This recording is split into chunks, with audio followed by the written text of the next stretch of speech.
Okay, kasama po natin ngayon si Ronnie Swan or mas kilala na si Boy Tapang. No? Sumasagot siya sa mga isyo ng kanyang pagka-custody dito sa Alcoy. Sir, Boy Tapang, sir, pwede ano mo, sir? Masaya-saya mo, sir, kung anong nangyari daw, sir, kung napunta ka dito sa Alcoy Police Station. Yes, sir. Okay, magsalita mo lang ako sir about sa side ko. Ang dami kong narinig na balita, sir. Sabi ng mga dumadalo sa akin. Di man lang inantay na makipakinggan yung side ko, kung ano yung totoong buong story. So, basta lang sabi ng kung ano-ano. Pero naintindihan ko kasi Pinoy tayo eh. Kahit nagawa ka ng tama, may masabi pa rin. Kahit kung gagawa ka ng mali, malamang may masabi silang na mali. So, hindi mo expect na tama yung sabihin nila na nagawa ka ng mali. Saka, ano sir, kung makapagsabi sila na napakasama kong tao, ano bang akala nyo sa problema ko ngayon? Nakapatay ako, nang-rape ako, nagnakaw ako, adik ako. Yung problema lang po namin, napakalit lang po talaga. Problemang mag-partner lang talaga. Nag-away kami. Kayo, di ba kayo nag-away ng partner nyo? Kung di kayo nag-away, congrats! Kasi nasa perfect na relationship kayo. Kung nag-away kayo, natural lang yan. Kung nag-away kayo, nagbuhatan kayo ng kamay, yun ay hindi tama. Pero yung sinabi nila sir na binugbog ko yung partner ko, abay yan sir, hindi totoo yan.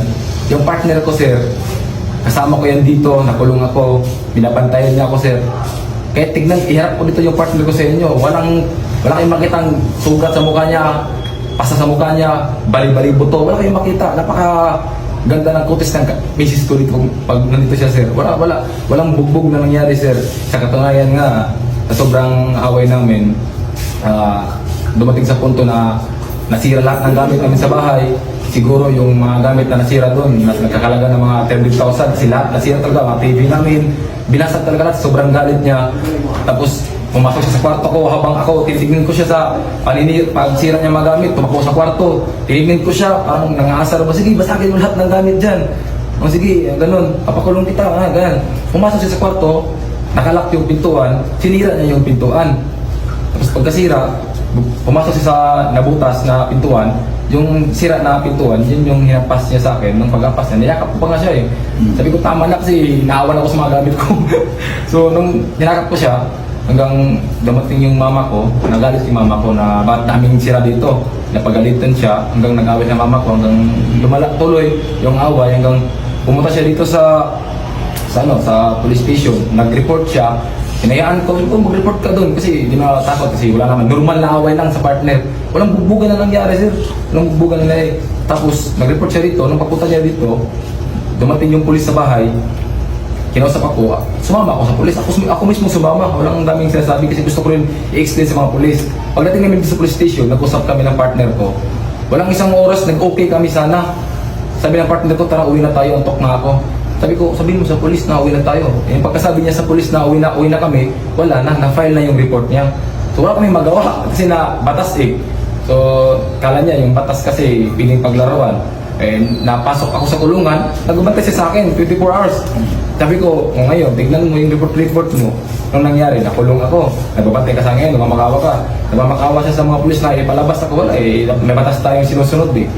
Napakalit lang sana ng problema naman sir. Away mag-partner lang talaga. Wala, away partner napakalit lang. Kumbaga, ang dapat tutukan natin na problema. Hindi ito problema ko eh. Dapat problema sa adik, problema sa magnanakaw, problema sa rapist. Mga ganyang problema ba? Ito, away partner lang. Napakalit lang talaga ng problema. Pero wala eh, vlogger tayo. Siyempre, pag vlogger tayo, kung di pagkakamali, kalat talaga yan. Mali ka na sa tingin ng tao kasi abangan nila yung pagkakamali mo. Pero wala problema din sir kasi mas marami pa rin naniniwala na may naiwan pa rin nakakabutihan sa katawan ko. So yun sir, nag-away talaga. Okay kami sa partner ko. So wala kaming problema. Sadyang nakulong na talaga ako dito kasi may batas na sinunod dahil kahit anong sabihin ng partner ko na urong niya, yung mga sinasabi niya, wala na, late na talaga siya. So dapat sana hindi mabot sa ganito kasi away partner lang. Dapat dapat pag-usapan na lang sana. Maliban na lang kung yung partner mo, binugbog mo talaga, binugbog mo yung partner mo, yun yung hirap intindihin kasi abusado na talaga yan. makita mo sira-sira yung mukha ng partner mo, binubok mo, pero yung away lang talaga na napakaliit lang. Hindi kailangan na mahabot sa ganito. Kaya sa magpartner dyan, away lang talaga. Away lang. Oo, wag lang magbugbugan. Sir, natawag ako sa bugbugan nangyari. Sa sinabi doon, nabugbugan eh. Tawa nga yung partner ko dyan eh. Kung nandito na partner ko sa'yo, papaanoin ko rin sa inyo. Papaharap ko sa inyo, huwag na, baka ma-jowa-reveal ko pa, sa news pa pala. Oo, sa vlog ko na lang para earnings ba. So ano masasabi mo sir sa mga nagko-comment na for content lang po ito lahat? Sa mga nagsasabing for content, hindi to content, ano talaga to, nangyari talaga na hindi inasahan ba na akala niya yung ginagawa niya ng pag-report ay pwedeng bawiin na report kita. Kunwari lang takutin kita, pero di makatakot ang batas yan eh. So yun nangyari, wala na, napakalit lang talaga problema, away magpartner lang talaga. Oo, ganun lang. Sir, anong personal lesson na na-learn mo sa experience mo nito? Na-experience ko dito, hindi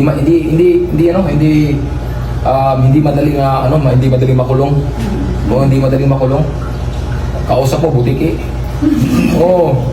Nagkitigar kami ng butiki dun eh. Oo, sabi ng butiki dun, walang tulugan to, lagi nagkakape. Talo ko, tulog muna ako. So, mahirap talaga sir na makulong. So, dapat iwasan na lang talaga na hindi ka makulong para walang problema. Masarap mamuhay ng nakatambay sa kubo kaysa nakatambay ka sa sa kulungan, kahit maligo ka doon ko naranasan, maligo, nakatayo, ganun lang tayo, tapos CCR ka, ganun lang, kunti lang kimbot mo, CCR, ang hirap, natututplas ka, nakatingin ka sa kisame, kasi pag tingin mo sa yung sabon, baka masuka ka pa. Di ba? So, yan yung mga experience ko na hindi magandang balikan. Okay. Pero experience lang yun, magandang experience din yun. Magandang experience din yun. Salamat sir. Susunod sir, bugin mo na lang sa sana. Ay! Bugin na lang dito sa sana, 20 seconds lang.